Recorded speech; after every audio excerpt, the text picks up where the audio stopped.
Ah, let's not be careful here. Alright, oh, one limp. And this guy comes in that small raise again. I hope you hammer him. Okay. I would shove. I'll go back. See, basically 300, we'll call that 300, which is not even quite 7 times. Yeah, you got 7 times that raise. I typically go 3x over the raise, so this is 300. I would go 900 or whatever. That's half your stack. I'm getting it in. That's just the way I play. I don't generally like to fuck around too much with kings. I just don't. I just don't want the ace to catch. That's maybe a bit paranoid, but yeah, I think you're short enough that you might as well just go ahead and get it in. It actually looks weaker than going 699 here. That looks like aces or kings. It really does. You know, to me. You know, if I decide to raise this limper with ace jack, I'm not calling. I'm just not. I smell a rat. I'm not gonna. I know occasionally people will do this with their, you know, pocket threes, and well, if they do, they got me. Generally, more times than not, they're doing it with aces or kings, possibly queens. Some people think the queens are pretty damn solid. They are, but I just don't want anybody catching. And this guy then still flat, so this is going to be beautiful. I can tell already. He went away, and he calls. Well, at least you got a good board. Yeah, he even leads India. I don't know why. I guess he's just says he's got chips. I don't know, but you're not going anywhere. What does he have? Oh, he's got tens. All right, yes. No wonder he did try to at least lead. If he had ace king, you'd probably fold, I guess. I need a drink. Anyway, at least we know that he does raise. Well, so far he has raised with. I think I've seen one good hand. I haven't been paying attention to this guy. I assume you hold. Wow, you almost got a little scary in the end there. I don't care. All right, he limps. He limps. At 5100, I stopped limping like this. Not everybody's pretty. All 3 of these guys are fairly deep, actually. I ain't gonna say nothing. They've been. Oh, here's a raise. Now you almost have to call for 200 more. The pot's what? I know, God, it's getting 6 to 1. You almost forced to call. Oh, good Lord. There we go. All right. Now we've hit a draw. This guy then checks after he leads. Why? Why did this guy check after he lead? Are you worried about all these callers? Do you have queens? He's petrified of the king? Don't know. Well, this guy let out. Huh. Tough position here. You've got the draw. I mean, you've got what we think. Gotta be. Pretty much almost has to be a. Yeah, you can say it's a pure 8-out draw, unless a spade hits. It could be a 6-out draw. We don't know with all these players. Getting 4 to 1 with the potential at least 1 or 2 more just flats.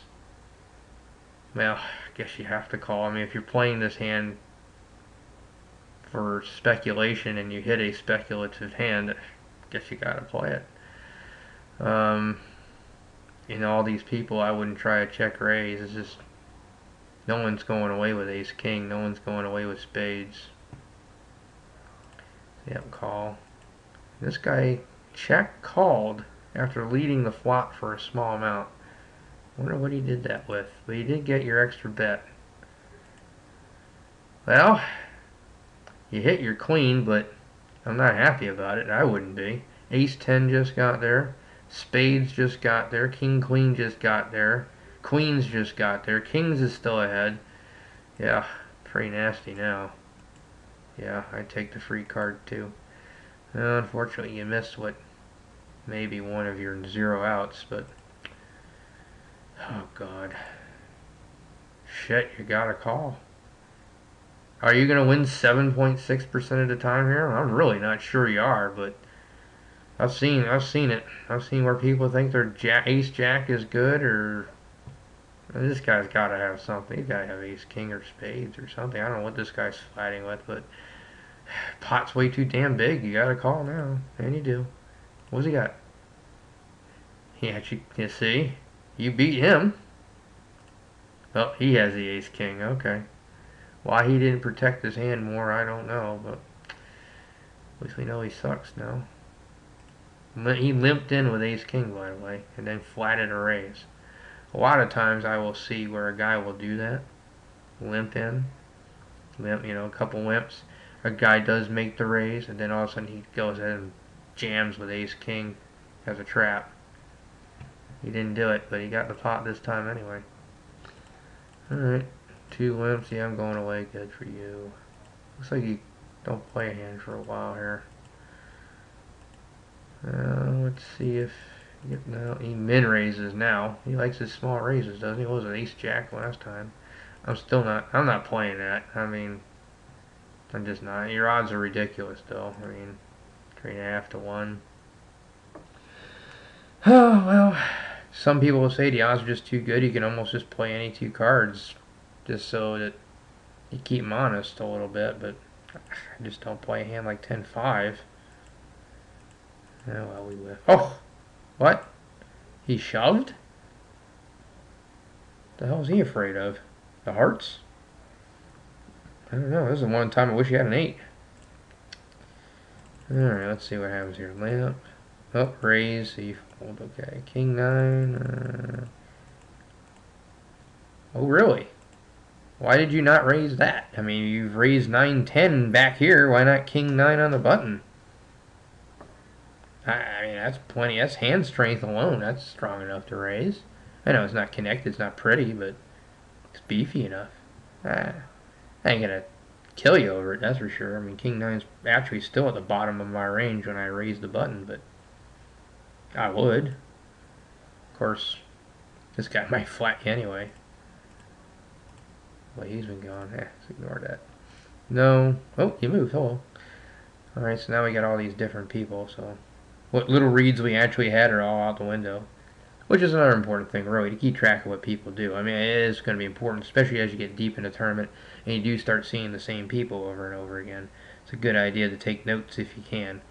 It's just, if you're playing 6 tables, it can get a little hectic. You can't note everything, but I would say key things, like if you notice a guy limp with his aces, or you see a guy maybe limp with ace king, something out of the ordinary especially, at least make a note of that. I mean, yeah, I wouldn't worry about, oh, he raised, 3 times the big blind with aces in the cutoff. Most guys are going to do that, so I'm not overly worried about that. Unless it's like a final table and I want to know that, hey, he will raise his aces. He won't be tricky with them or whatever, but that's still a decent note to get if you can, to notice that a guy will just make a standard raise with aces. That's even important. That way, if you do see him limp in, well, it's probably not aces. He raises with them. But anyway, ace 4. Do you play it? No, I don't blame you. I wouldn't either. It's actually sort of semi, kind of in a way close, but it's really not. Let's see. Nope. He's 10. Not to a raise. Oh, now you flat. Alright. I would love to ask you, if I had you here, why? Why are you flatting with ace 10? Because you have an ace? I mean, that's about it. Let's go back a minute here. Okay, here we go. We got just about 30 big blinds. Okay. We're not in trouble, but we're not exactly deep either. And this guy min raises under the gun. Now think about what kind of a range would a typical player have raising under the gun. Not necessarily have to be a min raise, just raise, period. I don't think he's most time he's not raising worse than ace 10. I can guarantee you that. I mean, you're hoping he has kings and you hit your ace, or are you going to flop a straight, I guess. I mean, you got to think about the kind of hands that you beat here. I don't know if you've heard about the gap concept, but that's another idea where, you got to have a hand that is considerably better than what the person is opening with to consider playing. That's one of the theories of that. Also, you have to worry about 1, 2, 3, 4, 5, 6 players behind you that could possibly wake up with a hand and really puts you in a tough spot. So let's see what happens. Oh, there's another call. And now we have the tough spot where a short stack, 10 big blinds, now shoves all in. This guy makes your decision much easier by pretty much not even making a min raise or 2x raise against that. Just begging you to come along again. But you're smart enough not to. Ace Queen is actually much weaker than I suspected, but it is still better than what you had. Jacks, I'm going with Jacks there if I'm him.